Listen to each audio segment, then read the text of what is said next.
Talk about like three random things to cardio for BJJ. And I saw a jiu-jitsu guy doing this morning, and it just reminds me how much I hate these called Metacon workouts or like CrossFit type workouts or work of the day where you're doing these random exercises in a circuit or intervals. You're going like 30 seconds on, 30 seconds off.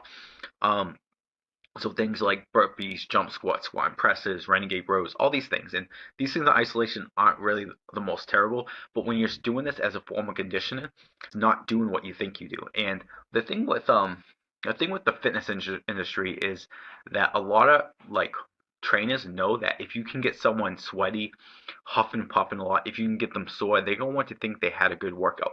And from those productions, for those things, like people like if you're paying like for a workout program or you're hiring a trainer, you in some level probably want to feel those three things, but they should be the byproduct of a good program that drives certain results. So if you're trying to build muscle, the program at the end of the day should help you go towards that goal. If your goal is to lose fat, again, it should be push you to that goal. If your goal is to, hey, I want to improve conditioning that's going to actually transfer over to the mats, that's where we should be. That's where we're not really working the injury systems you need to, and they end up just being extremely taxing on the body and stressful. And if you just think about it like this, is jiu-jitsu people have a very hard time to recover. So you don't want to do these like hit workouts all the time, or you don't want to do this really intense metacons because it's going to take a lot out of your recovery bucket. That's probably you probably don't have a lot to begin with, and that's going to interfere with how you perform on the mat, your overall recovery. It can even increase your chances of injury, and then and that all that stuff might be okay if at the end of the day it was actually doing something for you, but it's usually not doing something for you. Because usually what you need, I talk about this all the time, what you need to improve on the mat is you need to work on power. And power means you're being really explosive and you're resting so you can repeat that explosive point. Lifting heavy weight, and same idea. You need to be able to lift heavy weight and then rest long enough so you can repeat that process.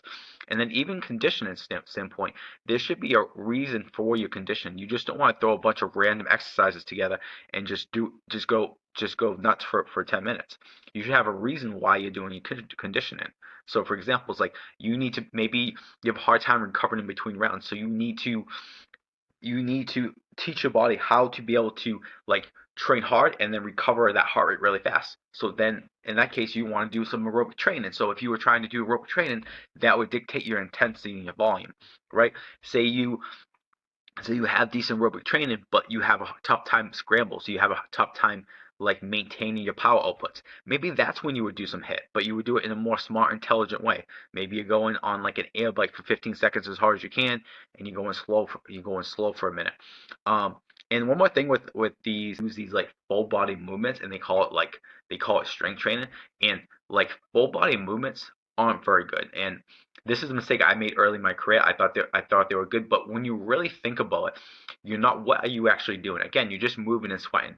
Because what's going to happen is that one of the weights is going to limit the body part. So, for example, if you're doing a squat and press, yeah, your shoulders might feel more in your shoulders, but your legs aren't going to be trained to the same extent. In a lot of these workouts, we'll do these full body workouts, and they'll say, "Hey, this will improve your strength and conditioning." And like I even saw this like video today on like this will improve your boxing, and I don't train boxes, but they were doing all these random exercises, jumping around, doing squat and presses, doing these shoulder taps, and they're really and stuff like that's going to do nothing for your performance. And I don't need to know the sport to be able to slay that. So I wanted to get that one off my chest. So the second one thing I want to go over is slow down and use technique. So I remember I'm a brown belt, but I teach jiu-jitsu classes twice a week. I remember my white belt was like, I want to be attacking this submission. Maybe it was like I forget it was like an armbar or kimura, but when I do it, I fall on my back and then I get in a crappy position. And this happens with jiu-jitsu. We learn this technique, but then when we actually roll, we're afraid to use that technique because we're afraid, hey, if I use my technique, if it's submission, that I'm going to fail and I'm going to end up in a worse position. And what I told to him is like, just go for the submission because yeah, you might fail a bunch of times, but over time you're going to get really good at that submission, And then secondly, when you fail and you get to like a bad, what you would call like a bad spot, this is just giving you a bunch of reps of defense. And if your defense if your defense gets good, your jiu-jitsu is going to get good. Because if you can get out of bad positions easier and then like get into offense, like that's pretty good jiu-jitsu. So when you roll, don't just think about like you're fighting for your life, but try to. This is why coaches always tell you breathe and stuff like that. Why condition is really important with jiu-jitsu, because if your heart's pounding really fast, you don't think straight. You're not. You're all your techniques are gonna go outside your head, and this is why condition is really important. But it's also why in jiu-jitsu it's important to not hyperventilate. Make sure we breathe. Try to stay relaxed, because we need to maintain a certain energy outputs. Because like I said, if your muscles start getting if they start burning and getting fatigued, your heart rate goes up, you can't really think about the technique. So that's why I think, just like coaching like a lot of weight belts, I think just being able to make sure that you slow down so that you can actually try to work the techniques that you learned in class. And the thing is, the first time you try a brand new technique in live rolling, it's probably not going to work. The first 10 times, it's probably not going to work it. But like you have to keep trying, and then edge out what you're doing wrong. And this is why being in a great school is, I think, is such an asset. Because I remember, like when I was, and I still do this to this day with my coaches, like if I'm trying a technique or I'm doing a technique and I'm like, it's not working, I'll go to my coach after class and be like, hey, I'm trying this technique, I'm doing this and this, why this working. Sometimes he's like, okay, he'll be like, okay, Bobby, you're doing this and this, but you're missing this one detail. That fix that detail, that technique starts working again. So I think it's so important to slow down your rolls, actually try technique. Don't just start doing these random moves because you're just trying to win the round.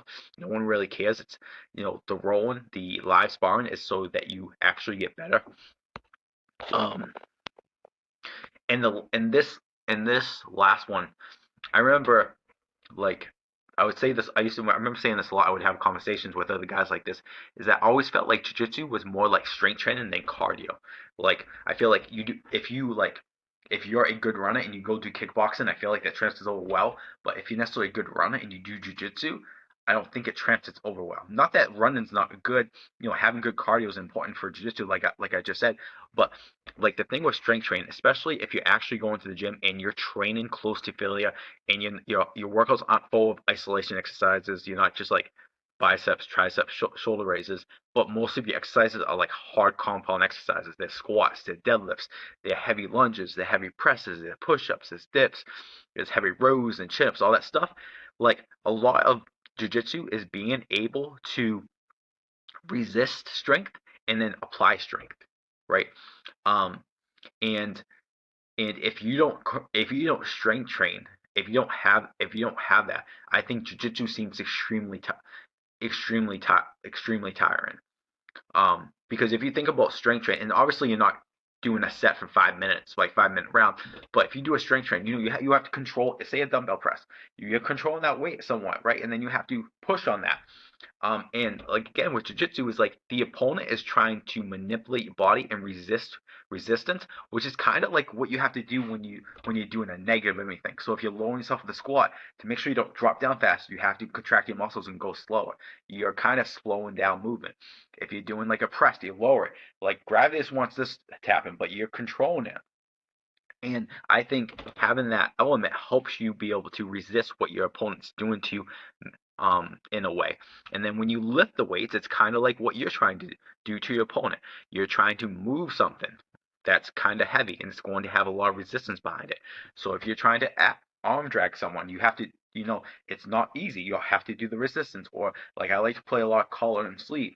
Like I gotta pull the sleeve real tight. I gotta push the guy away. So I need to apply resistance to an external force. And I think if you're not, I think by strength training, I think that transfers over very well to jiu-jitsu.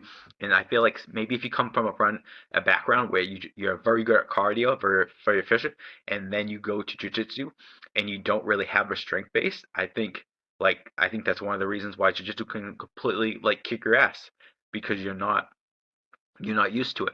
And I remember I was listening to this podcast, this strength and conditioning coach Joe DeFranco. He's pretty well known, But I remember him telling the story. It's not my story, so I'm not gonna act like it was. But he was like training in a facility, and a girl, she was like a marathon, or either she was either a marathoner or she did a bunch of what are those things called when you like do where you run, swim, and bike. And she was great. So this person had great endurance, but like what he said was like he put her through a dynamic warm up. So those if you don't know what a dynamic warm up, so a lot of times it's things like high knees, skips, different jumps, shuffles, karaoke's, these kind of very explosive, these high twitch things that take more explosive power. And at the end, he said like once she was done with the dive warm, she was spent. And this is someone who could like run marathons. She was a very uh, cardiovascular efficient, but she had none of the other energy systems. So I don't know if this video or the video before, if we talk about energy systems, we have the aerobic system, which is not very powerful, but it gives us energy for a long time. But then we have our anaerobic systems, which we can't do for a long time, but it gives us great power. And that can happen with people with jiu-jitsu. They might have good cardio, but when you actually have to push out more power and resistance, which is what you have to do in jiu-jitsu, like it completely smokes you. And so like what he said is like once that girl got done with the dynamic work, she was spent. And he's like she couldn't really do much other than that day because yeah, she was very cardiovascular efficient, but she never really tapped into that anaerobic energy system. And the way you tap into that is with higher um high intensity forms of exercises, with strength training being one, power exercises being one, like plyometrics, jumps, medicine but throws, even some basic interval training, like doing like sled sprints or air bike sprints and stuff like that.